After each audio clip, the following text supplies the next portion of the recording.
Hi viewers, welcome to my YouTube channel. ಬನ್ನಿ ಇವತ್ತಿನ ಲಾಗನ್ನು start ಮಾಡೋಣ. ಹಾಗೆ ಎಲ್ಲರೂ ಹೇಗಿದ್ದೀರಾ? ನೀವು ಆರಾಮಾಗಿದ್ದೀರಾ ಅಂದ್ಕೊಂಡು ನಾನು ಕೂಡ ಆರಾಮಾಗಿದ್ದೀನಿ. ಇವಾಗ ಏನಂದರೆ ವೀಡಿಯೋಸ್ ಎಲ್ಲ ನಾನು ಸಪ್ರೇಟಾಗಿ ಕೆಲವ್ರಿಗೆ ಹೆಲ್ಪ್ ಆಗುತ್ತೆ ಅಂತ ಹೇಳ್ಬಿಟ್ಟು ವೀಡಿಯೋಸನ್ನು ಅಂದರೆ ಅಡುಗೆ ಮಾಡಿರೋದನ್ನ ಸಪ್ರೇಟ್ ಆಗ್ತಿದ್ದೆ. ನಾನು ಡೈಲಿ ವ್ಲಾಗ್ ಏನು ಕೆಲಸ ಎಲ್ಲ ಮಾಡ್ತೀನಲ್ವ, ಆಚೆ ಹೋಗಿರೋದು ಅದು ಇದೆಲ್ಲ ಅದನ್ನೆಲ್ಲ ಸಪ್ರೇಟಾಗಿ ಆಗ್ತಿದ್ದೆ. ಇವಾಗ ಏನಾಯಿತು ಅಂದರೆ ಬೇಡ, ಎಲ್ಲ ಒಟ್ಟಿಗೆ ಹಾಕ್ಬಿಡೋಣ, ವಾರದಲ್ಲಿ ಒಂದು ವಿಡಿಯೋ ಹಾಕೋಣ, ವಾರದಲ್ಲಿ 2-3 ವಿಡಿಯೋ ಹಾಕೋದಕ್ಕಿಂತ ವಾರದಲ್ಲಿ ಒಂದು ವಿಡಿಯೋ ಹಾಕೋಣ ಅಂದ್ಕೊಂಡು ಒಂದು ವಿಡಿಯೋ ಹಾಕ್ತಾಯಿದ್ದೀನಿ. ವಾರದಲ್ಲಿ ಅಂದರೆ ಸಂಡೇ ವಿಡಿಯೋ ಹಾಕೋದಕ್ಕೆ ಟ್ರೈ ಮಾಡ್ತೀವಿ. ಸಂಡೇ ಎಲ್ಲರೂ ಕೆಲಸ ಮಾಡ್ಕೊಂಡು ಮಧ್ಯಾಹ್ನ 3 ಗಂಟೆಗೆ ಆರಾಮಾದರೆ ನೋಡಿ ಇದೇ ಥರ ಸಪೋರ್ಟ್ ಮಾಡಿ. ಹಾಗೆ ನಾನು ಊರಿಗೆ ಹೋಗಿದ್ನಲ್ವ, ತಂಗಿ ಊರಿಗೆ ಹೋಗಿದ್ದೆ. ಆವಾಗ ಅಷ್ಟು ಮಾವಿನಕಾಯಿ ತೊಗೊಂಬಂದಿದ್ದೆ, ಅದನ್ನೆಲ್ಲ ತೊಳೆದ್ಬಿಟ್ಟು ಉಪ್ಪಿನಕಾಯಿ ಹಾಕೋಣಂತೆ ಹೆಚ್ಚಿಟ್ಕೊಳ್ತಾ ಇದ್ದೀನಿ. ನನ್ನ ತಂಗಿ ಕೂಡ ಬಂದಿದ್ಲು, ರಜೆ ಇದೆ ಅಲ್ವಾ, ಹಾಗೆ 1-2 ದಿನ ಇದ್ಬಿಟ್ಟು ಹೋಗೋಣ, ಹಪ್ಪಳ ಅದೆಲ್ಲ ಮಾಡಬೇಕಿತ್ತು ಸಂಡಿಗೆಲ್ಲ, ಹಂಗಾಗಿ ರಜಾನ ಆಗುತ್ತೆ ಮಾಡಿಕೊಟ್ಟಂಗೆ ಆಗುತ್ತೆ ಅಂತ ಬಂದಿದ್ದರು. ನಾವು ಚಿಕನ್ ಮಾಡ್ತಾಯಿದ್ದೀವಿ ಇಲ್ಲಿ, ಚಿಕನ್ ಸಾಂಬಾರು ಮತ್ತು ಬಿರಿಯಾನಿ ಮಾಡ್ತಾಯಿದ್ದೆ ಚಿಕನ್ದು. ಅಲ್ಲಿ ಊರಲ್ಲಿ ಮಾಡ್ತಾಯಿದ್ರು ನನ್ನ ತಂಗಿ. ಏನಂದರೆ ಅವ್ರ ಊರಲ್ಲಿ ಹಬ್ಬ ಇದ್ದಿದ್ದು, ಹಾಗಾಗಿ ಹಬ್ಬ 2 ದಿನ ಇರುತ್ತಿದ್ದೆ. ನಾವು ಬಂದಿದ್ದು ಸಂಜೆ ಹಬ್ಬ ಮುಗಿಯೋಷ್ಟೊಳಗಡೆ ಸಂಜೆ ಫುಲ್ಲು 7:30-8 ಗಂಟೆ ಆಗುತ್ತೆ. ಅಲ್ಲಿ ಊರಲ್ಲೆಲ್ಲ ಕಳಸ ಕಳಿಸ್ತಾರಲ್ವ, ಬೇವಿನ ಸೊಪ್ಪಿಂದೆಲ್ಲ, ಅದನ್ನೆಲ್ಲ ಮುಗಿಸ್ಕೊಂಡು ಬರೋ ಅಷ್ಟೊತ್ತಿಗೆ ಸುಮಾರು ಒಂದು 7-8 ಗಂಟೆ ಆಗುತ್ತೆ. ಅಷ್ಟೊತ್ತಲ್ಲಿ ಇನ್ನೇನು ಮಾಡೋದು, ನನ್ನ ತಂಗಿ ಮಾಡ್ತೀನಿ ಅಂದರು, ನಾನೇ ಬೇಡ ಅಂತ ಹೇಳ್ಬಿಟ್ಟು ಬಿಡಿಸಿದೆ. ಅಷ್ಟೊತ್ತಲ್ಲೆಲ್ಲ ತಂದು ಮಾಡೋದಕ್ಕಿಂತ ಬೇಡ ಅಂತಂದು. ಆದರೆ ಬೆಳಗ್ಗೆ ಮಾಡೋಣ ಅಂದ್ಕೊಂಡ್ರೆ ಬೆಳಗ್ಗೆ ಆಗಲೇ ನಮಗೆ ಕೆಲಸ, ಬಟ್ಟೆದು ಅದು ಇದು ಅಂತೆಲ್ಲ ಕೆಲಸ ಇತ್ತು. ಹಾಗೆ ನಾವು ಹೋಳಿಗೆ ಮಾಡಿದ್ದೆಲ್ಲ ಹಾಗೆ ಇತ್ತೆಲ್ಲ ಮಿಕ್ಕಿತ್ತು. ಮತ್ತು ನಾನು ಊರಿಗೆ ಹೊರಡೋದು, ಹಾಗೆ ತೋಟಕ್ಕೆ ಬೇರೆ ಹೋಗೋಣ ಅಂತ ಹೊರಟಿದ್ವಲ್ವ, ಹಂಗಾಗಿ ಏನೂ ಮಾಡೋದು ಬೇಡ ಅಂತ ಬಿಡಿಸಿದೆ. ಹಾಗಾಗಿ ಮಾಡಲಿಲ್ಲ. ಅವರು ಇಲ್ಲೇ ಮಾಡ್ಕೊಂಡ್ರಾಯ್ತು ಅಂತ ಬಂದು 2 ದಿನದಿಂದ ಹೋಳಿಗೆ ತಿಂದು ಬಾಯೆಲ್ಲ ಸ್ವೀಟ್ ಅನಿಸಿತ್ತು. ಹಾಗಾಗಿ ಸ್ವಲ್ಪ ಸ್ಪೆಷಲಾಗಿರಲಿ ಅಂತ ಮಾಡಿದ್ವಿ. ಇಲ್ಲಿ ನೆಕ್ಸ್ಟ್ ಡೇ ನನ್ನ ಮಗಂದು ಗ್ರಾಜುಯೇಷನ್ ಡೇ ಇತ್ತಲ್ಲ, ಹೋಗ್ತಾಯಿದ್ವಿ. ಹೋಗ್ಬೇಕಾದ್ರೆ ರೋಡಲ್ಲಿ ಅಳಿಲು, ಅಲ್ಲೇನೋ ಬಿದ್ದಿದೆ ಕೊಬ್ಬರಿನೋ ಏನೋ ಬಿದ್ದಿದೆ ಅನಿಸುತ್ತೆ, ನನಗೂ ಅಷ್ಟು ಸರಿಯಾಗಿ ಗೊತ್ತಾಗಿಲ್ಲ. ಅಲ್ಲಿ ಅಳಿಲು ತಿಂತಾ ಇತ್ತು. ನಾವು ಹೋದ್ರೆ ಇವಾಗ ಪಾಪ ಅದು ಹೋಗ್ಬಿಡುತ್ತಲ್ವ, ತಡಿ ಸ್ವಲ್ಪ ಹೊತ್ತು ಹಾಗೆ ನೋಡ್ಕೊತ ನಿಂತ್ಕೊಳ್ಳಲ್ಲ ಅಂತೇಳಿ ನೋಡ್ತಾ ಇದ್ವಿ. ಅಷ್ಟರಲ್ಲಿ ಆಚೆ ಕಡೆಯಿಂದ ಯಾರೋ ಒಬ್ರು ಆಂಟಿ ಬಂದರು, ಗೊತ್ತಾಗಲಿಲ್ಲ, ಪಾಪ ಅದು ಹೋಗ್ಬಿಡ್ತು. ನೋಡಿದ್ರೆ ಅಲ್ಲಿ ಏನೋ ಸ್ವಲ್ಪ ಕೊಬ್ಬರಿ ಥರ ಬಿದ್ದಿತ್ತು, ತಿಂತಾ ಇತ್ತಾಗೆ. ಎಷ್ಟು ಫಾಸ್ಟಾಗಿ ಹೋಗ್ಬಿಡ್ತು ಹಿಡಿಯೋಣ ಅಂದರೆ. ಹಾಗೆ ಆತ ಅಳಿಲು ಹೋದ ತಕ್ಷಣ ನಾವು ಕೂಡ ಬಂದ್ವಿ. ಅಲ್ಲೇ ಮನೆಯಿಂದ ಒಂದು 10 ನಿಮಿಷ ಆಗುತ್ತೆ ನಮ್ಮ ಸ್ಕೂಲಿಗೂ ಮತ್ತು ಮನೆಗೂ. ಅಲ್ಲಿಂದ ಆಗಲೇ 10:30 ಟೈಮ್ ಹೇಳಿದ್ರು. ಎಲ್ಲ ಕೆಲಸ ಮುಗಿಸ್ಕೊಂಡು ನಾನು ಸ್ಕೂಲಲ್ಲಿ ಬಂದೆ. ಲಾಸ್ಟ್ UKG ಅಲ್ವ ಇಲ್ಲಿರೋದು, ನರ್ಸರಿ LKG UKG ಮಾತ್ರ. ಹಾಗಾಗಿ ಲಾಸ್ಟ್ ಇಯರ್ ಅಲ್ವ UKG ಅವರು, ಹಾಗಾಗಿ ಒಂದು ಚಿಕ್ಕದಾಗಿ ಒಂದು ಫಂಕ್ಷನ್ ಮಾಡೋಣ ಅಂತ ಹೇಳ್ಬಿಟ್ಟು UKG ಅವ್ರು ಮಾತ್ರ ಪೇರೆಂಟ್ಸು, ಅಪ್ಪ ಅಮ್ಮ ಎಲ್ಲರನ್ನು ಕರೆಸಿದ್ರು ಫಂಕ್ಷನ್ಗೆ. ಎಲ್ಲರೂ ಕೊಡೋದು ತುಂಬ ಚೆನ್ನಾಗಿ ರೆಡಿ ಮಾಡಿದರು. ಇಲ್ಲಿ ಹೋಗ್ತಿದ್ದ ಅಂಕಲೇ ಜ್ಯೂಸ್ ಎಲ್ಲ ಕೊಟ್ಟರು ಎಲ್ರಿಗೂ. ಹಾಗೆ ಇಲ್ಲಿ ಐಸು ಅಂದರೆ ಅವ್ರ ಮಕ್ಕಳನ್ನ ಐಸನ್ನು ಮಾತ್ರ ಕಂಡುಹಿಡ್ಬಿಟ್ಟು ಯಾರ್ದು ಮಕ್ಕಳದ್ದು ಅದು ಐಸು ಅಂತ ಹೇಳ್ಬಿಟ್ಟು ಬರಿಬೇಕು. ಅದೊಂಥರ ಚೆನ್ನಾಗಿತ್ತು. ನಾನು ಬರೆದಿದ್ದೆ ಅಂದರೆ ನಂದಂದ್ರೆ ರಾಂಗ್ ಆಗಿಬಿಡ್ತು. ನನ್ನ ಮಗನ ಚಿಕ್ಕದು ಅಂದ್ಕೊಂಡು ಚಿಕ್ಕದು ಕಣ್ಣಿಗೆ ಹಾಕಿದ್ದು, ಆದರೆ ಯಾರ್ದೋ ಬೇರೆ ಹುಡುಗಿಗೆ ಮಾರ್ಕ್ ಮಾಡಿಬಿಟ್ಟಿದ್ದೆ. ಆಮೇಲೆ ಎಲ್ಲ ಮಾರ್ಕ್ ಮಾಡಾದ್ಮೇಲೆ ಗೊತ್ತಾಯಿತು, ಅಯ್ಯೋ ನನ್ನ ಮಗನ ಪಕ್ಕದಲ್ಲಿದೆ ಅಂತ. ಹಾಗೇ ಕನ್ಫ್ಯೂಸ್ ಆಗಿಬಿಡುತ್ತೆ. ಆಕೆ ಆದಮೇಲೆ ಇನ್ನೊಂದ್ಸರಿ ನಿಧಾನಕ್ಕೆ ನಿಂತ್ಕೊಂಡು ನೋಡ್ತಾಯಿದ್ರೆ ಗೊತ್ತಾಗುತ್ತೋ ಇದೇ ನನ್ನ ಮಗಂದು ಐಸು ಅಂತಂದು. ನೋಡ್ಬೋದು ಇಲ್ಲೆಲ್ಲ ಮಕ್ಕಳುಗಳೆಲ್ಲರೂ ಜ್ಯೂಸ್ ಕುಡ್ಕೊಂತ ಆರಾಮಾಗಿ ಎಲ್ಲ ಕೂತ್ಕೊಂಡಿದ್ರು. ನಾನು ಹಾಗೆ ವೀಡಿಯೋ ಮಾಡ್ತಾಯಿದ್ದೆಲ್ಲ, ಹಾಯ್ ಮಾಡಿ ಮಕ್ಕಳೇ ಅಂತೆಲ್ಲ ಹೇಳ್ತಾಯಿದ್ದೆ. ಅವರೆಲ್ಲ ಚೆನ್ನಾಗಿ ಹಾಯ್ ಮಾಡ್ತಾಯಿದ್ರು. ಅದರಿಂದ ಪಕ್ಕದಲ್ಲಿ ಬಂದರೆ ಮಕ್ಕಳದ್ದು ನೇಮ್ ಅಂದರೆ ನಮ್ಮ ಮಕ್ಕಳದ್ದು ನೇಮು ಗೆಸ್ ಮಾಡಿ ಮಾರ್ಕ್ ಮಾಡೋದು, ಅವ್ರವ್ರ ಪೇರೆಂಟ್ಸ್ ಮಾಡಬೇಕು ಅದನ್ನು. ಅದು ಒಂದಿತ್ತು, ಚೆನ್ನಾಗಿತ್ತು. 2 ಮಾಡಿದರು. ಅದು ಮುಗಿದ ತಕ್ಷಣ ನಾವೆಲ್ಲ ಒಳಗಡೆ ಬಂದು ಒಂದು 5 ನಿಮಿಷ ಕೂತ್ಕೊಂಡು ಈ ಥರ ಮಕ್ಕಳಿಗೊಂದು ಗೇಮ್ ಮಾಡಿದ್ರು. ಗೇಮ್ ಅಂದರೆ ಅವ್ರಿಗೊಂದು ಖುಷಿ ಇರುತ್ತೆ ಅಂತ ಹೇಳ್ಬಿಟ್ಟು ಒಂದೊಂದು ಲೋಟದಲ್ಲಿ ನಂಬರ್ಗಳು ಬರೆದ್ಬಿಟ್ಟು ಬಾಯ್ಸಿಗೆಲ್ಲ ಒಂದು ಕಡೆ, ಗರ್ಲ್ಸಿಗೆಲ್ಲ ಒಂದು ಕಡೆ ಇಟ್ಟಿರ್ತಾರೆ. ಅವ್ರಿಗೆ ಇಷ್ಟ ಬಂದಿರೋದು ಒಂದು ನಂಬರ್ ತೆಗಿಬೇಕು. ಆ ನಂಬರ್ ತೆಗೆದ್ರೆ ಲೋಟ ಕೆಳಗಡೆ ಏನಿದೆ ಅಂತ ಅದೆಲ್ಲ ಅವ್ರಿಗೇ ತುಂಬ ಚೆನ್ನಾಗಿತ್ತು. ಮಕ್ಕಳಿಗಂತೂ ತುಂಬಾ ಖುಷಿ ಆಯಿತು.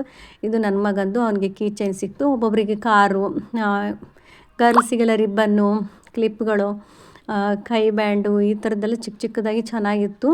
ಹಾಗೆ ಬಾಯ್ಸಿಗೆಲ್ಲ ಕಾರು, ಕೀ ಪಂಚು, ಈ ಥರದ್ದೆಲ್ಲ ಸಿಗ್ತಾಯಿತ್ತು ಅವರಿಗೆಲ್ಲ. ಅವರೇ ಚಾಯ್ಸ್ ಮಾಡಿ ನಂಬರ್ ತೋರಿಸಿದ್ರೆ ಅವ್ರು ತೆಕ್ಕೊಡ್ತಾಯಿದ್ರು. ಈ ಥರದಂತೂ ನನಗಂತೂ ತುಂಬ ಇಷ್ಟ ಆಯಿತು. ಮಕ್ಕಳಿಗೆ ಏನೇ ಆಗಲಿ, ಒಂದು ಚಿಕ್ಕದೇ ಆಗಲಿ ಆಟ ಸಾಮಾನು ಇಟ್ಟರೆ ಅವಕ್ಕೆ ಎಷ್ಟು ಖುಷಿ ಇರುತ್ತಲ್ವ. ಇದು ಒಂದು ಕೂಡ ಚೆನ್ನಾಗಿತ್ತು. ಹಾಗೆ ಅದನ್ನೆಲ್ಲ ಮುಗಿಸ್ಕೊಂಡು ಇದು ನೋಡಿ ನನ್ನ ಮಗನಿಗೆ ಕೀ ಪಂಚ್ ಸಿಕ್ಕಿತ್ತು, ಅದು ತೋರಿಸ್ತಾ ಇದ್ದ ಸ್ಪೈಡರ್ ಮ್ಯಾನ್ದು. ತುಂಬಾ ಖುಷಿ ಆಯಿತು ಅವನಿಗಂತೂ. ಎಲ್ಲರೂ ಗಿಫ್ಟೆಲ್ಲ ಏನಿದೆ ಮಕ್ಕಳಿಗೆಲ್ಲ ಅದನ್ನೆಲ್ಲ ಸಿಕ್ಕಿರೋದೆಲ್ಲ ಎಲ್ಲರೂ ತೊಗೊಂಡು ಬಂದು ಇಲ್ಲಿ ನೋಡ್ಬೋದು. ಮಕ್ಕಳ ಕೈಲೆಲ್ಲ ದೀಪ ಹಚ್ಚಿಸ್ತಾಯಿದ್ರು. ಚೆನ್ನಾಗಿ ಒಂಥರ ಖುಷಿ ಅನ್ನಿಸ್ತು. ಹೆಣ್ಮಕ್ಳು ಕೈಲಿ, ಚಿಕ್ಕ ಮಕ್ಕಳ ಕೈಲಿ ಅದರಲ್ಲೂ ಹಚ್ಚಿಸ್ತಾಯಿದ್ರು. ಹಾಗೆ ಎಲ್ಲರೂ ಪೇರೆಂಟ್ಸಿಗೆ ಕೊಟ್ಟಿದ್ದರು. ಫಸ್ಟು ಮಕ್ಕಳು, ಆಮೇಲೆ ಪೇರೆಂಟ್ಸಿಗೆಲ್ಲ ದೀಪ ಹಚ್ಚೋಕ್ಕೆಲ್ಲ ಎಲ್ರಿಗೂ ಒಂದು ಚಾನ್ಸ್ ಕೊಟ್ಟರು. ಎಲ್ಲರೂ ಸುಮಾರು ಜನ ಸೇರ್ಕೊಂಡು ಎಲ್ಲರೂ ದೀಪ ಹಚ್ಚಿದ್ವಿ. ಸ್ಟಾರ್ಟಿಂಗೆಲ್ಲ ಗೇಮೆಲ್ಲ ಆಡಿಕೊಂಡು ಆದಮೇಲೆ ಫಂಕ್ಷನ್ ಸ್ಟಾರ್ಟ್ ಮಾಡೋಕ್ಕಿಂತ ಮುಂಚೆ ಸ್ವಲ್ಪ ದೀಪ ಹಚ್ಚಿದ್ರು. ಹಾಗೆ ಇಲ್ಲಿ ಇನ್ನೊಂದು ಕಾನ್ಸೆಪ್ಟ್ ತುಂಬ ಇಷ್ಟ ಆಯಿತು. ನೋಡ್ಬೋದು ಇಲ್ಲಿ ಮಕ್ಕಳ ಕೈಯಲ್ಲಿ ತಂದೆ ತಾಯಿಗೆ ಮೇಡಮ್ ಅವರು ಅರಿಶಿನ ಕುಂಕುಮಗೆ ಹೆಣ್ಮಕ್ಳಿಗೆ ಅರಿಶಿನ ಕುಂಕುಮ ಕೊಟ್ಬಿಟ್ಟು ಮಕ್ಕಳ ಕೈಯಿಂದ ಆರತಿ ಮಾಡಿಸಿ ಆ ಮಕ್ಕಳನ್ನ ತಂದೆ ತಾಯಿಯವ್ರಿಗೆ ಕಾಲಿಗೆ ನಮಸ್ಕರಿಸಿ ಆಶೀರ್ವಾದ ಮಾಡೋಕ್ಕೆ ಹೇಳಿದರು. ಇದೊಂಥರ ಚೆನ್ನಾಗಿರುತ್ತೆ. ಮಕ್ಕಳಿಗೆ ಒಂದು ಅಪ್ಪ ಅಮ್ಮ ಅಜ್ಜಿ ತಾತ ಅವ್ರಿಗೆಲ್ರಿಗೂ ಕಾಲಿಗೆ ನಮಸ್ಕಾರ ಮಾಡಿ ಆಶೀರ್ವಾದ ತೊಗೊಬೇಕು ಅನ್ನೋದು ಮಕ್ಕಳಿಗೆ ಒಂದು ಭಾವನೆ ಬರುತ್ತೆ. ಹಾಗೆ ಇದೊಂಥರ ಚೆನ್ನಾಗಿತ್ತು. ಪೇರೆಂಟ್ಸಿಗೆಲ್ಲ ಅಪ್ಪ ಅಮ್ಮನಿಗೆ ಇರ್ತಾರಲ್ಲ ಆಶೀರ್ವಾದ ಮಾಡಿಸಿದ್ರು. ಇಲ್ಲಿ ಬಂದುಬಿಟ್ಟು ತುಂಬ ಚೆನ್ನಾಗಿ ಫೌಂಡೇಶನ್ ಕೊಡ್ತಾರೆ. ಇದು ಬಂದುಬಿಟ್ಟು ಶಿವಮೊಗ್ಗದಲ್ಲಿ ಕಿಡ್ಸ್ ಕೇರ್ ಅನ್ನೋ ಸ್ಕೂಲ್ ಇದು. ತುಂಬ ಚೆನ್ನಾಗಿ ಫೌಂಡೇಶನ್ ಕೊಡ್ತಾರೆ. ಹಾಗೆ ಇದು ಈ ಥರದ್ದು ನಮ್ಮ ದೊಡ್ಡ ಮಗನಿಗೆ ಸಿಗಲಿಲ್ಲ, ನಾವು ಬೇರೆ ಕಡೆ ಇದ್ವಿ. ಹಾಗಾಗಿ ಈ ಸ್ಕೂಲ್ ನಮಗೆ ಅಷ್ಟೊಂದು ಪರಿಚಯ ಇರಲಿಲ್ಲ. ನಾವೀಗ ಈಚೆ ಸೈಡ್ ಮನೆ ಮಾಡ್ಕೊಂಡ್ಮೇಲೆ ಗೊತ್ತಾಯ್ತು ಈ ಸ್ಕೂಲು. ನಮ್ಮ ಚಿಕ್ಕ ಮಗನಿಗಂತೂ ತುಂಬಾ ಚೆನ್ನಾಗಿ ಫೌಂಡೇಶನ್ ಕೊಟ್ಟಿದ್ದಾರೆ. ಮೇಯ್ನ್ ಬೇಕಾಗಿರೋದೇ ಫೌಂಡೇಶನ್ ತುಂಬ ಇಂಪಾರ್ಟೆಂಟು. ನೆಕ್ಸ್ಟ್ ನಾವು ಯಾವ ಸ್ಕೂಲಿಗೆ ಹಾಕಿದ್ರು ಮಕ್ಕಳು ಓದೋ ಅಷ್ಟು ಟ್ಯಾಲೆಂಟ್ ಇರುತ್ತೆ. ಅಷ್ಟು ಚೆನ್ನಾಗಿ ಫೌಂಡೇಶನ್ ಸಿಕ್ಕಿದೆ. ಚೆನ್ನಾಗಿದೆ ಸ್ಕೂಲು. ಹಾಗೆ ಖುಷಿಯಾಯಿತು. ಈ ಥರ ಎಲ್ಲ ಏನೇನೋ ವೆರೈಟೀಸ್ ಗೇಮು ಈ ಥರ ಎಲ್ಲ ಮಕ್ಕಳಿಗೆ ಒಂದು ಪೇರೆಂಟ್ಸಿಗೆ ಇರ್ಬೋದು ಮಕ್ಕಳಿಗೆ ಈ ಥರ ಮಾಡಿದರು. ತುಂಬ ಚೆನ್ನಾಗಿತ್ತು. ನಾನು ಅಂದರೆ UKGಯಲ್ಲಿ ಬೇರೆ ಸ್ಕೂಲಲ್ಲೆಲ್ಲ ಈ ಥರ ಮಾಡಿರೋದು ನೋಡಿಲ್ಲ. ಫಸ್ಟ್ ಇದೇ ಸಲ ನೋಡಿದ್ದು. ಏಕೆಂದರೆ ನನ್ನ ಮಗನಿಗೆ UKG LKGಲೆಲ್ಲ ಕೊರೋನಾ ಇತ್ತು. ಆ ಟೈಮಲ್ಲೆಲ್ಲ ಬೇರೆ ಸ್ಕೂಲಲ್ಲಿ ಮಾಡ್ತಿದ್ರು ಹೆಂಗೋ ನನಗೆ ಅಷ್ಟೊಂದೆಲ್ಲ ಗೊತ್ತಿಲ್ಲ ನನಗೆ. ಇದೇ ಫಸ್ಟ್ ಟೈಮ್ ಸ್ಕೂಲಲ್ಲಿ ನೋಡ್ತಿರೋದು. ತುಂಬ ಚೆನ್ನಾಗಿ ಅನ್ನಿಸ್ತು. ಹಾಗೆ ಟೀಚರ್ಸು ಕೂಡ ಒಳ್ಳೆ ಚೆನ್ನಾಗಿ ಮಕ್ಕಳಿಗೆ ಫೌಂಡೇಶನ್ ಕೊಟ್ಟಿದ್ದಾರೆ. ಯಾರಾದರೂ ಸುತ್ತಮುತ್ತ ಇರೋರು ಶಿವಮೊಗ್ಗದಲ್ಲಿ ಕಿಡ್ಸ್ ಕೇರ್ ಸ್ಕೂಲ್ ತುಂಬ ಚೆನ್ನಾಗಿದೆ. ನಿಯರ್ ಬೈ ಇದ್ದರೆ ಹಾಕಿ. ಇವಾಗ ಎಲ್ರಿಗೂ ಇವಾಗೇನು ಡ್ರೆಸ್ ಇದು ಮಾಡಿದ್ರಲ್ಲ ಆರ್ಡ್ರ್ ಮಾಡಿದರು. ಅಂದರೆ ಬಾಡಿಗೆಲ್ಲ ತೊಗೊಂಬಂದಿರೋ ಡ್ರೆಸ್ಸು ಗ್ರ್ಯಾಜುಯೇಷನ್ ನಿಮಗೆಲ್ಲರೂ ಗೊತ್ತಿರುತ್ತಲ್ಲ. ಈ ಕಲರ್ ಡ್ರೆಸ್ ಹಾಕ್ಕೊಂಡ್ರೆ ಒಂಥರ ಚೆನ್ನಾಗಿರುತ್ತೆ. ಅವ್ರಿಗೆಲ್ಲ ಡ್ರೆಸ್ ಕೊಟ್ಟರು. ಎಲ್ಲ ಮಕ್ಕಳಿಗೂ ಪೇರೆಂಟ್ಸಿಗೆ ಕೊಟ್ಟು ಆ ಮಕ್ಕಳಿಗೆಲ್ಲ ಹಾಕ್ಕೊಂಡು ನೋಡಿದ್ರೆ ಎಷ್ಟು ಚೆನ್ನಾಗಿ ಕಾಣಿಸ್ತಾಯಿದ್ರು. ನೋಡ್ತಿದ್ರು ಒಂದು ಖುಷಿ. ದೊಡ್ಡವರೆಲ್ಲ ಮಾಡ್ತಾರಲ್ವ, ಒಂದು ಸ್ವಲ್ಪ ಲಾಯರು ಆ ಥರದವರೆಲ್ಲ ಹಾಕಿರ್ತಾರಲ್ಲ ಆ ಥರ ಅನಿಸ್ಬಿಡ್ತು. ಚೆನ್ನಾಗಿ ಖುಷಿ ಅನ್ನಿಸ್ತು. ಕಲರ್ ಕೂಡ ಅಷ್ಟು ಚೆನ್ನಾಗಿತ್ತು. ಬ್ಲೂ ಕಲರ್ ಮತ್ತು ಎಲ್ಲ ಕಾಂಬಿನೇಷನ್ಗೆ. ಇಲ್ಲಿ ಹೊರ್ಗಡೆಯಿಂದ ಒಂದು ಫೋಟೋ ಶೂಟ್ ಮಾಡ್ಕೊಳ್ಳೋಕ್ಕೋಸ್ಕರ ಹೊರ್ಗಡೆಯಿಂದ ಲೈನಲ್ಲಿ ಕರ್ಕೊಂಬರ್ತಾಯಿದ್ರು ಮೇಡಮ್ಮು. ಅಂದರೆ ಮಕ್ಕಳಿಗೆ ಏನಾಗಬೇಕು ಅಂತ ಇರುತ್ತೆ ಮುಂದೆ ಅವ್ರಿಗೆ ಏನು ಇಷ್ಟಪಟ್ಟಿರ್ತಾರೆ ಅದನ್ನು ಬೋರ್ಡಲ್ಲಿ ಬರ್ಕೊಂಡು ಫ್ಯೂಚರಲ್ಲಿ ಏನಾಗ್ತಾ ಇರುತ್ತೆ ಅದನ್ನ ಬರ್ಸ್ಬಿಟ್ಟು ಆ ಥರದೊಂದು ಬೋರ್ಡೆಲ್ಲ ಹಿಡ್ಕೊಂಡ್ಬಿಟ್ಟು ಕರ್ಕೊಂಬಂದು ಅವ್ರಿಗೆ ಒಂದು ಫೋಟೋ ಅಂತಂದು ಹೇಳಿ ತೆಗೆಸಿದ್ರು. ತುಂಬಾ ಚೆನ್ನಾಗಿತ್ತು. ಅವ್ರ ಮಕ್ಕಳು ಏನು ಆಸೆ ಪಟ್ಟಿರ್ತಾರೆ ಅದನ್ನು ಬರ್ಕೊಂಬರೋದು. ಹಾಗೆ ಈ ಟೀಚರ್ಸ್ ಅಂದರೆ ಎಲ್ಲರೂ ಎಲ್ಲ ದೊಡ್ಡ ಮಕ್ಕಳೆಲ್ಲ ಟೀಚರ್ಸಿಗೆ ಒಂದೊಂದು ಪೆಟ್ ನೇಮ್ ಇಟ್ಟಿರ್ತಾರೆ. ನಾವು ಮಕ್ಕಳಿಗೆ ಒಂದೊಂದು ಇಟ್ಟಿದ್ದು ಅಂತ ಹೇಳ್ಬಿಟ್ಟು ಮಕ್ಕಳಿಗೆ ಒಂದೊಂದು ಅವ್ರವ್ರ ಮಕ್ಕಳು ಯಾವ ಥರ ಇರ್ತಾರೆ ಆ ಥರದಕ್ಕೆ ಅವ್ರಿಗೆಲ್ರಿಗೂ ಒಂದೊಂದು ನೇಮ್ ಕೊಟ್ಟಿದ್ರು ಮೇಡಮ್. ಅದನ್ನು ಕೂಡ ಅವರಿಗೆ ಈ ಥರ ಹಾಕ್ಬಿಟ್ಟು ಕಳಿಸ್ತಾಯಿದ್ರು ಒಬ್ರೊಬ್ರಿಗೇ. ಚೆನ್ನಾಗಿತ್ತು. ಇದು ಒಂಥರ ನಮ್ಮ ಮಕ್ಕಳು ಯಾವ ಥರ ಇರ್ತಾರೆ ಸ್ಕೂಲಲ್ಲಿ ಅಂತ ಹೇಳ್ಬಿಟ್ಟು ಅದೆಲ್ರಿಗೂ ಒಂದೊಂದು ನೇಮ್ ಕೊಟ್ಟಿದ್ರು. ಒಬ್ಬೊಬ್ಬರಿಗೆ ಹಾಗೆ ಒಂದೊಂದು ನೇಮ್ ಎಲ್ಲ ಕೊಟ್ಟಿದ್ದು ಮುಗೀತು. ಇಲ್ಲಿ ಆಚೆ ಕಡೆ ಬಂದುಬಿಟ್ಟು ಮತ್ತೆ ಈ ಥರ ಡ್ರೆಸ್ಸೆಲ್ಲ ಹಾಕ್ಸ್ಬಿಟ್ಟು ಒಬ್ಬರಿಗೆ ಈ ಥರ ನೀಟಾಗಿ ಕ್ಯಾಪೆಲ್ಲ ಎತ್ಬಿಟ್ಟು ಈ ಥರ ಎಸೆಯೋ ಅದು ಚೆನ್ನಾಗಿತ್ತು. ಮಕ್ಕಳೆಲ್ಲ ಒಂದೇ ಸರಿ ಈ ಥರ ಎಲ್ಲ ಮಾಡಿಬಿಟ್ಟು ಫೋಟೋನೆಲ್ಲ ತಗೊಂಡು ಕೊನೆಯಲ್ಲಿ ಎಲ್ಲರೂ ನಿಲ್ಸ್ಕೊಂಡ್ಬಿಟ್ಟು ಒಂದೊಂದು ಫೋಟೋ ತೆಕ್ಕೊಳ್ಳೋ ಅಂತ ಹೇಳ್ಬಿಟ್ಟು ಒಬ್ಬೊಬ್ಬರಿಗೆ ಈ ಥರ ನಿಲ್ಸ್ಕೊಬೇಕಾದ್ರೆ ಎಲ್ರಿಗೂ ಒಟ್ಟೊಟ್ಟಿಗೆ ನಿಲ್ಸ್ಕೊಂಡು ಯಾರ್ಯಾರಿಗೆ ಫೋಟೋಸ್ ಬೇಕಂತ ಎಲ್ಲ ಫೋಟೋಸ್ ತೊಗೊಳ್ಳಿ ಅಂತ ಹೇಳಿದ್ರು. ನಾವು ಕೂಡ ಫ್ರೆಂಡ್ಸ್ ಜೊತೆಗೆ ಮಕ್ಕಳ ಜೊತೆಗೆ ಅವ್ರ ಜೊತೆಗೆ ಎಲ್ರಿಗೂ ಸೇರಿಸ್ಕೊಂಡು ಒಂದೊಂದು ಫೋಟೋ ತೆಕ್ಕೊಂಡ್ವಿ. ಹಾಗೆ ಅದು ಫಂಕ್ಷನ್ ಎಲ್ಲ ಮುಗಿಸ್ಕೊಂಡು ಮತ್ತೆ ಎಲ್ಲರೂ ಕೂತ್ಕೊಂಡು ಅವ್ರವ್ರ ಒಪಿನಿಯನ್ ಅಂದರೆ ಸ್ಕೂಲ್ ಬಗ್ಗೆ ಆಗಿರ್ಬೋದು, ಟೀಚರ್ಸ್ ಬಗ್ಗೆ ಏನಾದರೂ ಒಂದು ಮಾತಾಡಿದ್ರೆ ಒಂದೊಂದು ಅದನ್ನು ಕೂಡ ಚಾನ್ಸ್ ಕೊಟ್ಟಿದ್ರು. ಕೆಲವರು ಮಾತಾಡಿದ್ರು. ನಮಗಷ್ಟು ಏನಾದರೂ ಮಾತಾಡಬೇಕು ಅನಿಸುತ್ತೆ. ಆದರೆ ಅಲ್ಲಿ ಮಧ್ಯದಲ್ಲಿ ಅಷ್ಟು ಜನಗಳ ಮಧ್ಯೆ ಮತ್ತೆ ನಾವು ಮಾತಾಡಬೇಕು ಅಂದರೆ ಏನೋ ಒಂಥರ ಅನಿಸ್ಬಿಡ್ತೈತಿ. ಇವಾಗ ಅನಿಸುತ್ತೆ ಮಾತಾಡಬೇಕಿತ್ತು ಅನಿಸುತ್ತೆ. ಅವಾಗ ಮಾತಾಡಬೇಕು ಅಂದಾಗ ನಮಗೇನೋ ಒಂಥರ ಹೆಂಗಪ್ಪ ಮಾತಾಡೋದು ಅಂತ ಅನಿಸ್ಬಿಡ್ತಾ ಇತ್ತು. ಕೆಲವರು ಅವ್ರವ್ರ ಒಪಿನಿಯನ್ ಎಲ್ಲ ಹೇಳಿದ್ರು. ಚೆನ್ನಾಗಿತ್ತು. ಹಾಗೆ ಎಲ್ಲರೂ ಪ್ರೋಗ್ರಾಮ್ ಎಲ್ಲ ಮುಗೀತು. ಹಾಗೆ ಈಗ ಕೂತ್ಕೊಂಡು ಎಲ್ರದ್ದೊಂದು ಕ್ಲಿಪ್ಪಿಂಗ್ ತೊಗೊಂಡ್ವಿ. ನಾವು ಇರಲಿ ಹಾಕೋಣ ಎಲ್ರದ್ದು ಒಂದು ಸ್ವಲ್ಪ ನೆನಪಿರುತ್ತೆ. ಹಾಗೆ ನಂದು ವೀಡಿಯೋಸ್ ಕೂಡ ನೋಡ್ತಿರ್ತಾರೆ ಕೆಲವರು. ಈ ಸ್ಕೂಲಲ್ಲಿ ಇರಲು ಅಂದರೆ ನಮ್ಮ ಮಗ UKG ಇರೋರು ಪೇರೆಂಟ್ಸು ನೋಡ್ತಾ ಇರ್ತಾರೆ. ಅವರಿಗೂ ಕೂಡ ಹಾಗೆ ಒಂದು ನೆನಪು ಅನ್ನೋದಿರುತ್ತೆ. ನನ್ನ ಯೂಟ್ಯೂಬ್ ಚಾನಲಲ್ಲಿ ಇರುತ್ತಲ್ವ, ಬೇಕಾದಾಗ ಒಂದೊಂದು ಟೈಮ್ ಅವ್ರದ್ದು ಏನಾರು ಇದರಲ್ಲಿ ಇದ್ದರೆ ವೀಡಿಯೋಸದಲ್ಲಿ ನೋಡಿಕೊಂಡು ಅವ್ರಿಗೂ ಒಂಥರ ಖುಷಿ ಅನಿಸುತ್ತೆ. ಈ ಥರ ಫಂಕ್ಷನ್ ಮಾಡಿದ್ವಿ UKGನಲ್ಲಿ ಅಂತ ಅವರು ಕೂಡ ನೋಡ್ಬೋದು. ಚೆನ್ನಾಗಿರುತ್ತೆ, ನೆನಪಿರುತ್ತೆ ಅಂತ ಹೇಳ್ಬಿಟ್ಟು ಸ್ವಲ್ಪ ಎಷ್ಟೆಷ್ಟು ಅಷ್ಟೊಂದು ಕ್ಲಿಪ್ಪಿಂಗ್ ತೊಗೊಂಡೆ. ಇಲ್ಲಿ ಊಟ ಕೂಡ ಅರೇಂಜ್ ಮಾಡಿದ್ರು. ತಾಳಿಪಡ್ಡು, ಸಬ್ಬಕ್ಕಿದು ರೊಟ್ಟಿ ಅಂದರೆ ತಾಲಿಪಟ್ಟು ಥರ, ಹಾಗೆ ರಸಗುಲ್ಲ ಮತ್ತು ಮೊಸರನ್ನ, ಬಿಸಿಬೇಳೆಬಾತು ಇದಿಷ್ಟು, ಮತ್ತು ಈರುಳ್ಳಿ ವಡೆ, ಇದಿಷ್ಟು ಚಟ್ನಿ ಎಲ್ಲ ಮಾಡಿಸಿದ್ರು. ಇನ್ನೊಂದು ಚಟ್ನಿ ಅಂದ್ಕೊಂಡಿದ್ದೆ, ತುಂಬ ಚೆನ್ನಾಗಿತ್ತು, ಟೇಸ್ಟಾಗಿತ್ತು ಅದು ಮಾತ್ರ. ಅದು ಅಂದರೆ ಶೇಂಗಾ ಬೀಜದ ಮಾಡಿದ್ರು ಅಂದ್ಕೊಂಡಿನಿ. ಶೇಂಗಾ ಬೀಜ ರುಬ್ಬಿಟ್ಟು ಶೇಂಗಾ ಮತ್ತು ಕ್ಯಾರೆಟು, ಈರುಳ್ಳಿ, ಕೊಬ್ಬರಿ ಇದಿಷ್ಟನ್ನು ಹಾಕಿ ಸಣ್ಣದಾಗಿ ಮಾಡಿ ಸ್ವಲ್ಪ ಒಗ್ಗರಣೆ ಹಾಕಿದ್ರು ಅಂದ್ಕೊಂಡ್ರೆ ತುಂಬ ಟೇಸ್ಟಾಗಿತ್ತು, ಸಖತ್ತಾಗಿ ಟೇಸ್ಟ್ ಆಯಿತು. ಯಾವ ಥರ ಮಾಡಿದ್ರೆ ಫಸ್ಟು ಚೆನ್ನಾಗಿತ್ತು. ನೋಡೋಣ, ನಾನು ಸರಿ ಟ್ರೈ ಮಾಡೋಣ ಅಂದ್ಕೊಂಡಿನಿ ಯಾವ ಥರ ಬರುತ್ತೆ ಟೇಸ್ಟು ಅಂತಂದು. ಮಾಡಿ ಚೆನ್ನಾಗಾದರೆ ಖಂಡಿತ ನಿಮ್ಮ ಹತ್ರ ಶೇರ್ ಮಾಡ್ಕೊತೀನಿ. ಸ್ಕೂಲ್ದಲ್ಲೇ ಫಂಕ್ಷನ್ ಮುಗಿಸ್ಕೊಂಡು ಎಲ್ರದ್ದು ಒಂದು ಕ್ಲಿಪ್ಪಿಂಗ್ ತೊಗೊಂಡು ಮನೆಗೆ ಬಂದ್ವಿ. ಅಲ್ಲಿಂದ ಬರ್ತಾ ಕರೆಂಟ್ ಸ್ಟವ್ ಸ್ವಲ್ಪ ಹಾಳಾಗಿತ್ತು ಅಂತ ಹೇಳಿದ್ವಲ್ಲ, ತೊಗೊಂಬರ್ನಾತು ಇಲ್ಲೇ ಮನೆ ಹತ್ರದೆ ಅಂತೇಳಿ ಹೊರಟ್ವಿ. ಅಲ್ಲಿ ನೋಡಿದ್ರೆ ಸ್ಟವ್ ಬಿಟ್ಬಿಟ್ಟು ಕರೆಂಟ್ ಸ್ಟವ್ ಬಿಟ್ಬಿಟ್ಟು ಬೇರೆ ಎಲ್ಲ ಇಟ್ಕೊಂಡಿದ್ರು. ನಾವು ಗ್ಯಾಸ್ ಸ್ಟವ್ ತೊಗೊಂಡಿದ್ದು ಇಲ್ಲಿದ್ದಾನೆ. ಹಾಗಾಗಿ ಇರುತ್ತೆ ಅಂತ ಅಂದ್ಕೊಂಡು ಹೋದ್ವಿ. ಹತ್ರ ಇದೆಲ್ಲ ಬೇಗ ತಂದುಬಿಡೋಣ ಅಂತ. ಅಲ್ಲಿರಲಿಲ್ಲ.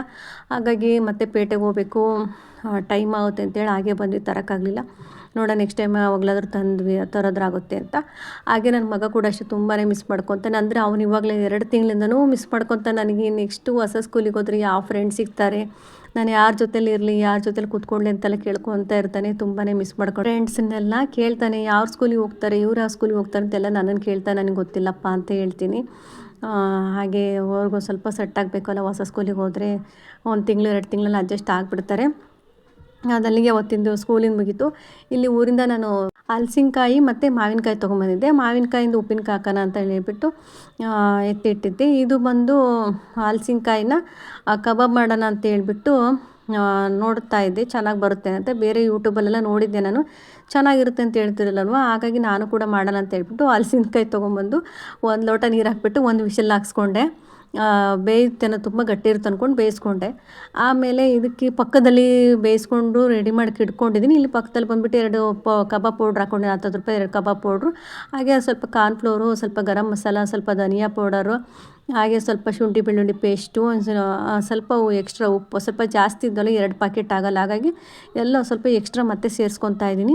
ಇವಾಗ ಶುಂಠಿ ಬೆಳ್ಳುಳ್ಳಿ ಪೇಸ್ಟ್ ಮಾಡ್ಕೊಂಡಿದ್ದು ಇರುತ್ತಲ್ವ, ಅದನ್ನು ಈ ರೀತಿಯಾಗಿ ಮಿಕ್ಸ್ ಮಾಡ್ಕೊಂಡು ತೆಳ್ಳಗೆ, ಅಂದರೆ ನಾನು ಬೇಯಿಸಿದಾಗಲೇ ಸ್ವಲ್ಪ ತೆಳುಗೆ ಬೆಂದಿದ್ದೆ ಅಲ್ವ, ಹಾಗಾಗಿ ತುಂಬ ತೆಳು ಕಲಿಸ್ಕೊಂಬಾರ್ದು. ಗೊತ್ತಲ್ಲ ಗೋಬಿ ಯಾವ ರೀತಿ ಮಾಡ್ತೀವಿ ಅದೇ ರೀತಿಯಲ್ಲಿ ಕಲಿಸ್ಕೊಂಡ್ರಾಗುತ್ತೆ. ನನಗೆ ಅಂದ್ಕೊಂಡಿದ್ದು ಇದನ್ನು ಬೇಯಿಸಬಾರ್ದು. ಹಾಗೆ ನಾವೇನು ಗೋಬಿ ಸ್ವಲ್ಪ ಬಿಸಿ ನೀರಲ್ಲಿ ಹಾಕಿ ಹೇಗೆ ಒಂದು 5 ನಿಮಿಷ ಹಾಗೆ ಬಿಡ್ತೀವೋ ಬಿಸಿನೀರಲ್ಲಿ, ಅದೇ ಥರ ಬಿಡಬೇಕು ಅಂದ್ಕೊಂಡೆ. ಯಾಕೆಂದರೆ ಕುಕ್ಕರಲ್ಲಿ ವಿಷಲ್ ಹಾಕ್ಸ್ಕೊಂಡ್ರೆ ತುಂಬ ಮೆತ್ತಗಾಗ್ಬಿಡುತ್ತೆ. ಇದು ಮೆತ್ತಗಾಗ್ಬಿಡ್ತು.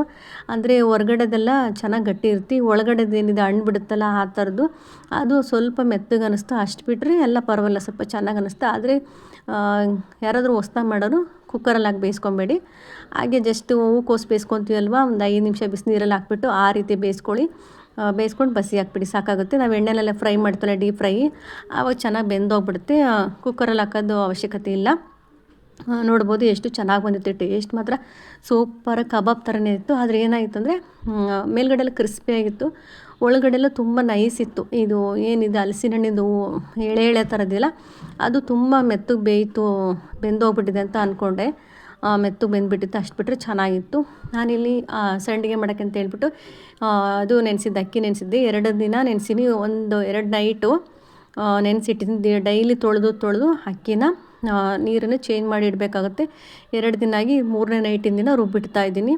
ನಾನು ಜೀರಿಗೆ ಹಾಕ್ಕೊಂಡು, ಜೀರಿಗೆ ಒಂದು ಸ್ವಲ್ಪ ಓಂಕಾಳು ಬರುತ್ತಲ್ಲ ಅದನ್ನು ಸೇರಿಸ್ಕೊಂಡು ನಾನು ಅಕ್ಕಿನ ಚೆನ್ನಾಗಿ ರುಬ್ಕೊತಾ ಇದ್ದೀನಿ. ಇದಕ್ಕೆ ಯಾವುದೇ ರೀತಿ ಸಬ್ಬಕ್ಕಿ ಎಲ್ಲ ಹಾಕೋಕ್ಕೋಗಿಲ್ಲ, ಬರೀ ನಾರ್ಮಲಾಗಿ ಅಕ್ಕಿನಲ್ಲೇ ಮಾಡ್ತಾಯಿದ್ದೀನಿ. ನಮಗಿದು ಚೆನ್ನಾಗಿ ಬರುತ್ತೆ. ಇಲ್ಲ ನಿಮಗೆ ಇಷ್ಟ ಆಗಲ್ಲ ಅಂದರೆ ಸಬ್ಬಕ್ಕಿ ಹಾಕ್ಕೊಳ್ಳಿ. ನನ್ನ ಹತ್ರ ಸಬ್ಬಕ್ಕಿ ಇತ್ತು ಆದರೂ ಹಾಕ್ಕೊಳ್ಳಿಲ್ಲ, ಇದೇ ಚೆನ್ನಾಗಿ ಬರುತ್ತೆ ಅಂತ ಹೇಳ್ಬಿಟ್ಟು ಇದಿಷ್ಟನ್ನು ಹಾಕಿ ನೈಟಲ್ಲಿ ರುಬ್ಬಿ ಎತ್ತಿಟ್ಬಿಡ್ತೀನಿ. ಮತ್ತು ಬೆಳಗ್ಗೆ ಇದನ್ನು ನಾವು ಈ ಥರ ಹಾಕಬೇಕಾದ್ರೆ ಮತ್ತೆ ನೀರು ತೆಳುಗೆ ಮಾಡ್ಕೊಬೇಕಾಗುತ್ತೆ. ನಾನು ಇಡ್ಲಿಗೆ ಯಾವ ರೀತಿ ರುಬ್ಬಿಟ್ಟಿರ್ತೀನಿ ಅದೇ ರೀತಿ ಮಾಡ್ಕೊಂಡಿರ್ತೀನಿ. ಇದು ಬೆಳಗಿನ ಜಾವ ಅಂದರೆ 5 ಗಂಟೆಗೆ ಎದ್ದಿದ್ದು, ನಾವು ಬೇಗ ಮಾಡಿಬಿಡೋಣ, ಬಿಸಿಲಿರುತ್ತಲ್ಲ ಹಾಕ್ಬಿಡೋಣ ಅಂತ ಹೇಳ್ಬಿಟ್ಟು ಸ್ವಲ್ಪ ಶುಂಠಿ ಮತ್ತು ಬೆಳ್ಳುಳ್ಳಿ, ಕೊತ್ತಂಬರಿ ಸೊಪ್ಪು, ಖಾರದ ಪುಡಿ, ಹಾಗೆ 1 ಈರುಳ್ಳಿ ಹಾಕ್ಕೊತಾ ಇದ್ದೀನಿ. ಕೆಲವರು ಪ್ಲೈನ್ ಕೂಡ ಮಾಡ್ಕೊತಾರೆ, ಏನೂ ಹಾಕಲ್ಲ, ನಾರ್ಮಲಾಗಿ ಜೀರಿಗೆ ಸೋಂಪುಕಾಳು ಹಾಕಿ ಇಷ್ಟನ್ನು ಮಾತ್ರ ಮಾಡ್ಕೊತಾರೆ. ನಾನು ಸ್ವಲ್ಪ ಡಿಫ್ರೆಂಟಾಗಿ ಚೆನ್ನಾಗಿ ಟೇಸ್ಟ್ ಬರುತ್ತೆ ಅಂತ ಹೇಳ್ಬಿಟ್ಟು ಈರುಳ್ಳಿ, ಕರಿಬೇವು ಸೊಪ್ಪು, ಕೊತ್ತಂಬರಿ ಸೊಪ್ಪು, ಶುಂಠಿ ಮತ್ತು ಬೆಳ್ಳುಳ್ಳಿ ಇದಿಷ್ಟನ್ನು ಹಾಕಿ ನೈಸಾಗಿ ರುಬ್ಕೊತಾ ಇದ್ದೀನಿ.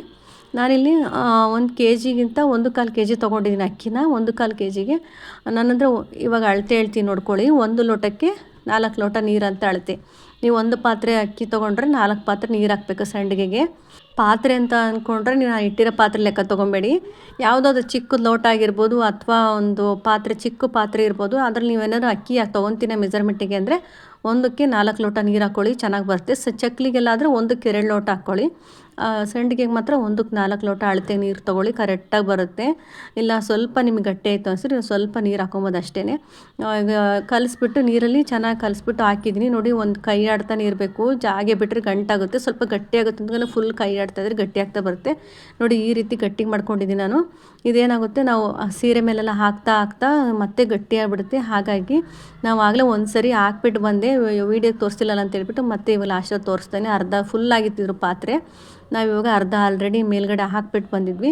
ಆಮೇಲೆ ನೆನೆಸ್ಕೊಂಡೆ ವೀಡಿಯೋಗೆ ತೋರಿಸಿಲ್ಲಲ್ಲ ಅಂತ ಹೇಳ್ಬಿಟ್ಟು ಮತ್ತೆ ತೋರಿಸ್ತಾ ನೋಡಿ. ಸ್ವಲ್ಪ ತುಂಬ ಗಟ್ಟಿಗೂ ಅಲ್ಲ ತೆಳುಗೂ ಅಲ್ಲ, ಆ ರೀತಿಯಾಗಿ ರೆಡಿ ಮಾಡ್ಕೊಬೇಕಾಗುತ್ತೆ. ನಾನು ನನ್ನ ತಂಗಿ ಹಾಕ್ತಾಯಿದ್ಲಿ ಮೇಲ್ಗಡೆ ಒಂದು ಟ್ರಿಪ್ ಆಗಲೇ ಹಾಕ್ಬಿಟ್ಟು ಸೆಕೆಂಡ್ ಟೈಮು ತೊಗೊಂಡೋಗಿ ಬಂದಿದ್ವಿ. ತುಂಬ ಈಸಿ ಮಾಡ್ಕೊಬೋದು. ಅದೇ ಸುಮ್ಮನೆ ಅಂಗಡಿನಲ್ಲಿ ಪಾಕೆಟು 50-60 ರೂಪಾಯಿ ಕೊಟ್ಟು ಒಂದು ಪಾಕೆಟ್ ತರೋದಕ್ಕಿಂತ 1 kg ಅಕ್ಕಿನಲ್ಲಿ ಬೇಕಾದಷ್ಟು ವರ್ಷ ಪೂರ್ತಿ ಆಗೋಷ್ಟು ಮಾಡ್ಕೊಬೋದು. ತುಂಬಾ ಚೆನ್ನಾಗಿ ಬಂದಿತ್ತು. ಆದರೆ 1 ಲೋಟಕ್ಕೆ 2 ಲೋಟ 4 ಲೋಟ ಹಾಕ್ಕೊಳ್ಳಿ. ನೋಡ್ಬೋದು ನಾನಿಲ್ಲಿ ಸೀರೆ ಫುಲ್ಲಾಗಿತ್ತು. ಇಷ್ಟಕ್ಕೆಲ್ಲ ನಾವು ಒಂದೇ ಸರಿ ಮಾಡೋದಕ್ಕೆಲ್ಲ ಶೀಟೆಲ್ಲ ತೊಗೊಂಡ್ರೆ ಆಗೋಲ್ಲ. ಏನಿದು ಸ್ವಲ್ಪ ಒಂದೊಂದು ಲೋಟ ಮಾಡ್ಕೊತಾರಲ್ವ ಅಂಥವ್ರಿಗೆಲ್ಲ ಒಂದು ಶೀಟ್ ಆದರೆ ಸಾಕಾಗುತ್ತೆ. ಈ ಚಕ್ಲಿ ಮತ್ತು ಸಂಡಿಗೆ ಹಾಕೋದು ಒಂದು ಶೀಟ್ ಸಿಗುತ್ತೆ, ಅದಾಗುತ್ತೆ. ನಮಗೆ ಜಾಸ್ತಿ ಮಾಡೋದ್ರಿಂದ ನಮಗೆ ಅದೆಲ್ಲ ಸರಿ ಹೋಗೋಲ್ಲ. ಹಾಗಾಗಿ ಕೆಳಗಡೆ ಒಂದು ಪಾಟ್ ಅಂತ ಏನು ಹೇಳ್ತೀವ, ಪಾಟೋ ಗೊತ್ತಿಲ್ಲ, ಯಾವುದೋ ಒಂದು ಹೇಳ್ತೀವಿ, ಅದನ್ನು ಹಾಕ್ಕೊಂಬಿಟ್ಟು ಮೇಲ್ಗಡೆ ಸೀರೆ ಇತ್ತು. ನಾನು ಇದು ವರ್ಷ ಇದೇ ಸೀರೆನಲ್ಲಿ ಹಾಕೋದು. ಇದು ಚಕ್ಲಿ ಸಂಡಿಗೆಗೆ ಅಂತ ಒಂದು ಸೀರೆ ಮಾಡ್ಕೊಂಡಿದ್ದೀನಿ.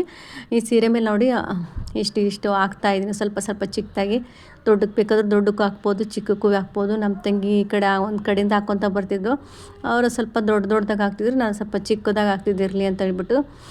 ನೋಡಿದ್ರೆ ದೊಡ್ಡದಾಗಿರೋದು ಚೆನ್ನಾಗಿ ಬಂದಿದ್ದು, ಚಿಕ್ಕದಾಗಿರೋದು ಏನೋ ಸ್ವಲ್ಪ ಚಿಕ್ಕದು ಅನಿಸು. ದೊಡ್ಡದಾಗಿ ಚೆನ್ನಾಗಿ ಬಂದಿದೆ. ಕರೆದ್ರೆ ಎಣ್ಣೆಲಿ ಎಷ್ಟು ದೊಡ್ಡದಾಗಿ ಆಗ್ತಾಯಿತ್ತು ಅಷ್ಟು ಚೆನ್ನಾಗಿ ಬಂದಿತ್ತು. ಕೊನೆಯಲ್ಲಿ ಒಂದು ಸೀರೆ ಫುಲ್ ಹಾಕಿ ಮುಗಿಸಿ 7:30 ಅಷ್ಟೊತ್ತಿಗೆ ಸಂಡಿಗೆ ಎಲ್ಲ ಹಾಕಿಬಿಟ್ಟು ಬಂದ್ವಿ. ಇವಾಗ ಅಷ್ಟು ಪಾತ್ರೆಗಳಿತ್ತಲ್ಲ ಎಲ್ಲ ತೊಳೆದು ಕ್ಲೀನ್ ಮಾಡಿಕೊಂಡು ಟೀ ಮಾಡ್ಕೊಂಡು ಕುಡೀನಿ ಅಂತ ಹೇಳ್ಬಿಟ್ಟು, ಬೆಳಗ್ಗಿನ ಸ್ವಲ್ಪ ಹಾಲಿತ್ತು ರಾತ್ರಿ ಮಿಕ್ಕಿತ್ತು ಅಂತೇಳಿ ಅದರಲ್ಲಿ ಕಾಫಿ ಮಾಡ್ಕೊಂಡು ಕುಡ್ದು ಹೋಗಿದ್ವಿ. ಮತ್ತು ಇವಾಗ ಬಂದು ಮಿಕ್ಕಿರೋ ಪಾತ್ರೆಲ್ಲ ತೊಳೆದು ಇನ್ನೇನು ತಿಂಡಿ ರೆಡಿ ಮಾಡ್ಕೊಬೇಕು. ಪಾಪ ನನ್ನ ತಂಗಿ ಬಂದಿರೋದಕ್ಕೆ ಎಷ್ಟು ಬೇಗ ಆಯಿತು. ನನಗಂತೂ ಈ ವಿಡಿಯೋ ಮಾಡ್ಕೊಂತ ಮೊದಲೇ ಅಡುಗೆ ಕೆಲಸ ಮನೆ ಕೆಲಸ ಮಾಡ್ಕೊಳ್ಳೋದ್ರಲ್ಲಿ ಸಖತ್ ಬ್ಯುಸಿಯಾಗಿರ್ತೀನಿ, ಟೈಮೇ ಸಿಕ್ಕಲ್ಲ. ಅಂಥದ್ರಲ್ಲಿ ಈ ಚಕ್ಲಿ ಸಂಡಿಗೆ ಮಾಡಿಕೊಂಡು ನಾನು ತಿಂಡಿ ಅದು ಇದು ಅಂತ ಮಾಡ್ಕೊಳ್ಳೋಕ್ಕೆ ನನಗಂತೂ ಆಗ್ತಾನೆ ಇರಲಿಲ್ಲ. ವಿಡಿಯೋ ಮಾಡ್ಕೊಳ್ಳೋಕ್ಕೆಲ್ಲ ಅವಳು ಸ್ವಲ್ಪ ಇರೋದ್ರಿಂದ ನನಗೆ ಸ್ವಲ್ಪ ಹೆಲ್ಪ್ ಆಯಿತು. ಅವ್ರ ಮನೇಲಿ ಆಲ್ರೆಡಿ ಆಗಲೇ ಮಾಡಿಬಿಟ್ಟೆ 1 ತಿಂಗಳಾಯಿತು. ಹಾಗೆ ನಮ್ಮ ಮನೇಲಿ ಸ್ವಲ್ಪ ಮಾಡಿಕೊಡೋಣ ಅಂತೇಳಿ, ಹಾಗೆ ರಜನ ಆಗುತ್ತೆ ಅಂತೇಳಿ ಬಂದಿದ್ದರು. ಇಬ್ಬರು ಸೇರಿಕೊಂಡು ಚಕ್ಲಿ ಮಾಡಲಿಲ್ಲ ಈ ಸರಿ. ಹೋದ ವರ್ಷ ಚಕ್ಲಿ ಇನ್ನೂ ಇದೆ, ನಾನು ಒಬ್ಬಳೇ ಮಾಡಿದ್ದೆ. ಆಚೆ ಸರಿ ಚಕ್ಲಿ ಎಲ್ಲ, ಈ ಸರಿ ಬಂದಿದ್ರಲ್ಲ ಹಾಗೆ ಸಂಡಿಗೆ ಮಾಡೋಣ ಅಂತ ಹೇಳ್ಬಿಟ್ಟು ಮಾಡಿದ್ವಿ. ಹಾಗೆ ಮತ್ತೆ ನೆಕ್ಸ್ಟ್ ವೀಡಿಯೋ ಎಲ್ಲ ಮಾಡೋಕ್ಕಾಗಲಿಲ್ಲ, ಸುಮಾರು ಕೆಲಸ ಇತ್ತಲ್ವಾ, ಹಾಗಾಗಿ ಮಾಡೋಕ್ಕಾಗಲಿಲ್ಲ. ಸಂಜೆ ಹಾಗೆ ಸ್ವಲ್ಪ ಸಿಂಪಲ್ಲಾಗಿ ಗೋಲ್ಗಪ್ಪ ಥರ ಮಾಡ್ಕೊಂಡು ತಿನ್ನೋಣ ಅಂತ ಹೇಳ್ಬಿಟ್ಟು ಪಾನಿ ಮತ್ತು ಪೂರಿ ಮಾಡ್ಕೊಂಡ್ವಿ. ಪೂರಿ ರೆಡಿ ತೊಗೊಂಬಂದಿದ್ವಿ, ಪಾನಿ ಮಾತ್ರ ಮನೆಯಲ್ಲೇ ಬೇಗ ಮಾಡ್ಕೊಂಡ್ವಿ. ಇದು ಲೈಟು ಅಂದರೆ ಅದು ಹೋಗ್ಬಿಟ್ಟಿತ್ತು, ದೊಡ್ಡ ಲೈಟ್, ಹಂಗಾಗಿ ಸ್ವಲ್ಪ ಕತ್ಲು ಥರ ಅನಿಸ್ತಿದೆ. ಟ್ಯೂಬ್ ಲೈಟು ಹೊಸ್ದಾಗಿ ಹಾಕ್ಸ್ಕೊಬೇಕು. ಸ್ವಲ್ಪ ಕತ್ಲು ಅನಿಸ್ತು, ಹಂಗಾಗಿ ನಾನು ಫುಲ್ಲು ವೀಡಿಯೋನ ಮಾಡೋದೆಲ್ಲ ಶೇರ್ ಮಾಡೋಕ್ಕೆ ಹೋಗಲಿಲ್ಲ. ಮನೆಯಲ್ಲೇ ರೆಡಿ ಮಾಡ್ಕೊಂಡು ನಾರ್ಮಲಾಗಿ ತುಂಬ ಸಿಂಪಲ್ಲಾಗಿ ರೆಡಿ ಮಾಡಿಕೊಂಡು ಎಲ್ಲರೂ ಮಕ್ಕಳ ಜೊತೆಲ್ಲ ಕೂತ್ಕೊಂಡು ತಿಂದ್ವಿ. ತುಂಬಾ ಚೆನ್ನಾಗಿ ಟೇಸ್ಟ್ ಕೂಡ ಬಂದಿತ್ತು. ಹಾಗೆ ತುಂಬ ವೀಡಿಯೋಸಲ್ಲಿ ಏನೇನೋ ಅಡುಗೆನೆಲ್ಲ ಮಾಡಿದ್ವಿ. ವೀಡಿಯೋಸ್ಗಳಲ್ಲಿ ಡೀಟೇಲಾಗಿ ಮಾಡೋಕ್ಕಾಗಲಿಲ್ಲ, ಯಾಕೆಂದರೆ ನಂದು ಟ್ರೈಪಾಡ್ ಬಂದುಬಿಟ್ಟು ರಿಂಗ್ ಲೈಟಿಲ್ಲ, ಹಾಗೆ ನಾರ್ಮಲಾಗಿರೋದು ತೊಗೊಂಡಿದ್ದೀನಿ. ಹಾಗೆ ಮನೆಯಲ್ಲಿ ಲೈಟಿಂಗ್ಸು ಹಾಳಾಗಿತ್ತು, ಲೈಟ್ ಬಂದುಬಿಟ್ಟು, ಹಾಗಾಗಿ ಬೆಳಕಿರಲಿಲ್ಲ. ಹಾಗಾಗಿ ಸುಮಾರು ವೀಡಿಯೋಗಳೆಲ್ಲ ಮಾಡೋಕ್ಕಾಗಲಿಲ್ಲ. ನೋಡ್ಬೋದು ಸಂಡಿಗೆ ತೊಗೊಂಬಂದಿದ್ದು ಒಣಗಿದೆ, ಎಷ್ಟು ಚೆನ್ನಾಗಿ ತೆಳುವಾಗೆಲ್ಲ ಬಂದಿದೆ. ದಪ್ಪ ಎಲ್ಲ ನೋಡ್ಬೋದು, ಸ್ವಲ್ಪ ಈ ಥರ ಹಿಡ್ಕೊಂಡ್ರೆ ವೈಟ್ ಎಲ್ಲ ಹಾಗೆ ಕಾಣಿಸ್ತಾ ಇದೆಯಲ್ಲ, ತುಂಬ ದಪ್ಪ ಇದ್ರೆ ಗೊತ್ತಾಗುತ್ತೆ. ದಪ್ಪ ಇದರಿಂದ ಕಟ್ಟ ಅನಿಸ್ತಾ ಬರುತ್ತೆ. ನೋಡ್ಬೋದು ಎಷ್ಟು ತೆಳುವು ಬಂದಿದೆ. ನಾನಿಲ್ಲಿ 1.25 kg ಮಾಡಿದ್ದೆ, ಸುಮಾರಾಗಿತ್ತು, ಬೇಕಾದಷ್ಟಾಗಿತ್ತು. ತುಂಬಾ ಚೆನ್ನಾಗಿ ಬಂದಿತ್ತು. ಸಬ್ಬಕ್ಕೆಲ್ಲ ಏನೂ ಹಾಕಿರಲಿಲ್ಲ, ನಾರ್ಮಲಾಗಿ ಮಾಡಿದ್ದೆ, ಅಷ್ಟು ಸ್ಮೂತಾಗಿ ಬಂದುಬಿಟ್ಟಿತ್ತು. ನನಗೆ ಈ ಚಕ್ಲಿ ಹಪ್ಪಳಗಿಂತ ಸಂಡಿಗೆನೇ ತುಂಬ ಇಷ್ಟ, ಮೊದಲಿಂದನೇ ಅಷ್ಟೇ. ನನಗೆ ಸಂಡಿಗೆ ಅಂದರೆ ತುಂಬ ಇಷ್ಟ. ನಾವು ನಮ್ಮ ಪ್ಲ್ಯಾನ್ ಇದ್ದಿದ್ದು ಪರಂಗಿಕಾಯಿ ಅಥವಾ ಚಿನ್ನಿಕಾಯಿ ಅಂತ ಏನು ಕರಿತೀವೋ ಅದರಿಂದ ಹಪ್ಪಳ ಮಾಡೋಣ ಅಂತ ಹೇಳ್ಕೊಂಡು ನಾನು ನನ್ನ ತಂಗಿ ಪ್ಲ್ಯಾನ್ ಮಾಡ್ಕೊಂಡು ಬಂದಿದ್ದು. ಅದೇನಾಯಿತು, ಕೊನೆಗೆ ಹಪ್ಪಳ ಬೇಡ, ಇಷ್ಟ ಆಗೋಲ್ಲ. ನಮ್ಮ ಅತ್ತೆಗೂ ಕೂಡ ಅಲ್ಲಿಲ್ಲ, ತಿಂದರೆ ನಾನು ಒಬ್ಬಳೇ ತಿನ್ನಬೇಕು, ಯಾರೂ ತಿನ್ನಲ್ಲ, ವೇಸ್ಟ್ ಆಗಿಬಿಡುತ್ತೆ ಅಂತ ಹೇಳ್ಬಿಟ್ಟು ನಾನು ಸಂಡಿಗೆ ಮಾಡಿದೆ. ನೋಡ್ಬೋದು ಎಷ್ಟು ದೊಡ್ಡದಾಗಿ ಚೆನ್ನಾಗಿ ಬಂದಿದೆ ಸಂಡಿಗೆ. ಎಷ್ಟು ಚಿಕ್ಕದಾಗಿದ್ರೆ ಚಿಕ್ಕದು ಬರುತ್ತೆ, ನಾವು ಸ್ವಲ್ಪ ದೊಡ್ಡದಾಗಿ ಹಾಕಿದ್ವಿ, ಚೆನ್ನಾಗಿರುತ್ತೆ ನೋಡೋಕ್ಕೂ ಅಂತ. ನೋಡಿ ಹಾಗೆ ಎಷ್ಟು ಕ್ರಿಸ್ಪಿಯಾಗಿ, ಹಾಗೆ ಸ್ವಲ್ಪ ಪ್ರೆಸ್ ಮಾಡಿ ಸಾಕು. ವಯಸ್ಸಾಗಿರೋರಿಗಂತೂ ತುಂಬ ಚೆನ್ನಾಗಿದೆ ತಿನ್ನೋಕ್ಕೆ. ರೆಸಿಪಿ ಮಾಡಿಬಿಟ್ಟು ನೋಡಿ ಹೇಗೆ ಬಂದಿತ್ತು ಅಂತ ಕಮೆಂಟ್ ಮೂಲಕ ತಿಳಿಸ್ಬೋದು.